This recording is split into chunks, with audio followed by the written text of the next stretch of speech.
Hello student, अब हम करने जा रहे हैं 9th का प्रैक्टिस सेट 3.1 मैथ्स 1 है ये, ठीक है। क्वेश्चन नंबर 3 करते हैं। देखो क्वेश्चन नंबर 3 क्या दिया है बच्चों, right the polynomial in x using given information. तो यहाँ पे पॉलिनोमियल लिखना है एक्स के फॉर्म में गिवन इन्फॉर्मेशन के हिसाब से। तो यहाँ पे हमको पहले क्वेश्चन में दिया है मोनोमियल लिखना है हैविंग डिग्री 7। तो मोनोमियल किसे कहते हैं बच्चों, ऐसा पॉलिनोमियल जिसमें एक ही टर्म हो। मैंने आपको बताया था जैसे 2x + 5 है तो इसको एक टर्म, इसको दो टर्म बोलते हैं। तो सिर्फ 2x लिख दो या सिर्फ 5 लिख दो, सेपरेटली लिखो तो ये एक सिंगल टर्म है, ये सिंगल टर्म है। तो इसको क्या कहेंगे, अगर हम सिंगल सिंगल लिखेंगे तो मोनोमियल हुआ, ठीक है ना। एक ही टर्म वाले को मोनोमियल, दो टर्म वाले को बाइनोमियल, तीन टर्म वाले को ट्राइनोमियल, ठीक है।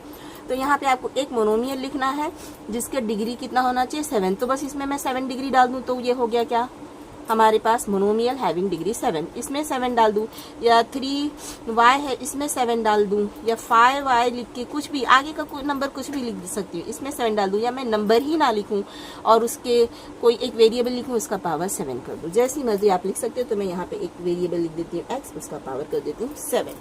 यहाँ पे इसके साथ आप कुछ भी नंबर लिख सकते हो, 2/3 लिख सकते हो, √2 लिख सकते हो, आपकी मर्जी, या सिर्फ आप x करके लिखोगे तो भी चलेगा। मतलब होना चाहिए मोनोमियल, एक ही टर्म दिखना चाहिए बस, ठीक है। सेकेंड है बाइनोमियल हैविंग डिग्री 35। बाइनोमियल है तो दो टर्म होना चाहिए, तो लिख दो 2x 35 + 5 9 7, जो भी है प्लस माइनस, प्लस करके लिखो या माइनस करके लिखो। बस यहाँ पे जो वेरिएबल है उसका पावर आपको 35 दिखाना है, ठीक है। बाइनोमियल है तो दो ही टर्म होने चाहिए, ठीक है।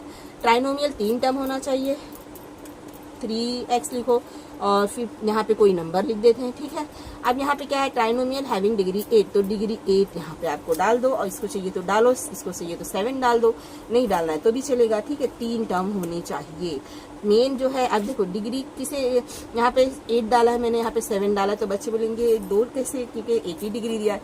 तो मैंने बताया था बच्चों आपको कि कोई मोनोमियल, कोई जो है हमको पॉलिनोमियल है तो उसका जो सबसे बड़ा, उसमें जो वेरिएबल है उसका जो सबसे बड़ा पावर होता है उसी को कहते हैं उसका डिग्री। ये 7, इसका देखो x का पावर 7 है, यहाँ पे x का पावर 8 है, यहाँ पे x नहीं है, मतलब यहाँ पे x का पावर 0 है, ठीक है। तो यहाँ पे जो सबसे बड़ा पावर होगा उसको कहते हैं डिग्री। तो इस हिसाब से ये डिग्री नहीं है, ये डिग्री। तो यहाँ पे हम कुछ भी लिख सकते हैं, 6 7 कुछ भी लिख सकते, चाहिए तो लिखो, नहीं चाहिए तो मत लिखो, लेकिन 3 टर्म्स होनी चाहिए। अब यहाँ पे अगर आप ऐसा चाहोगे कि लिख दो इसका 8 पावर लिखा, यहाँ पे आपने 10 लिखा, यहाँ पे 20 लिखा, तो फिर ये रॉन्ग हो जाएगा। तब ये क्या हो जाएगा 1, और ये सिंगल टर्म माना जाएगा। समझ में आया ना? हाँ? तो फिर ये 2 टर्म वाला हो गया तो बाइनोमियल हो जाएगा, ठीक है। तो ट्राइनोमियल लिखना है तो 3 टर्म होने चाहिए, 2 में तो आपके पास x होना चाहिए, तीसरे में नंबर लिख दो, ठीक है।